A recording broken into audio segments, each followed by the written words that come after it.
V ljubljanskih Mostah je v nabito polni dvorani 500 ljudi, daleč največ mladih, praznovalo drugačno vstajenje kot preostanek države. Prvo obletnico vstajenja staromodnega socializma, ki je lani iz nič postal zdaj tretja najbolj priljubljena politična sila pri nas in vzpona, še ni konec. Tovarišice, tovariši, revolucija se je začela.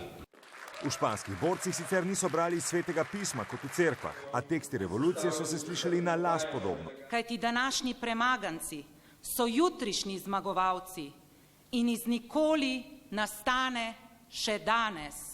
Naš demokratični socializem je edina alternativa zadnje od enih in istih vlad, tokrat Cerarjeve, ki se brez hrbtenice uklanja Bruslu in razprodaja Slovenijo, je prihodnost napovedal mladi lider, ki cilja v sam vrh. V letu, ki je pred nami, bomo zato še ostreje nastopili proti privatizaciji in se namesto tega zavzeli za ekonomsko demokracijo, zadružništvo in delavsko upravljanje. Finančno stanje stranke je predstavila morda nekoč prva dama, dekle Luka Mesca, Ana Štromajer. In kot je že Luka v svojem govoru omenil, želimo s svojim zgledom kazati družbo, kakršno želimo ustvarjati.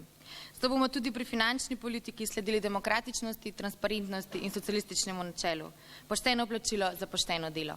Hvala. Zmagali smo že v prvi bitki, za istospolne smo slišali, pred nami je odpis dolgov revnim. Državni holding in slaba banka bosta spet last ljudi. In kdo bo to vodil? Kdaj bo Luka Mesec predsednik vlade po vašem? Ko bo pravi čas za to.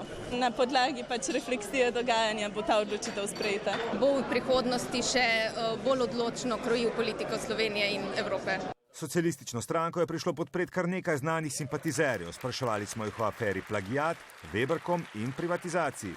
Strahoten zdrs, vsak, ki ima 5 minut časa, je lahko tudi minister za ključni dve probojni dejavnosti, to sta izobraževanje in pa znanost. Teh 15 podjetij, ki nas seznama za privatizacijo, prvo sploh noben že Bog ne ve, kako so pristali. Še šala iz dvorane, kjer ni bilo konca zabavnih točk.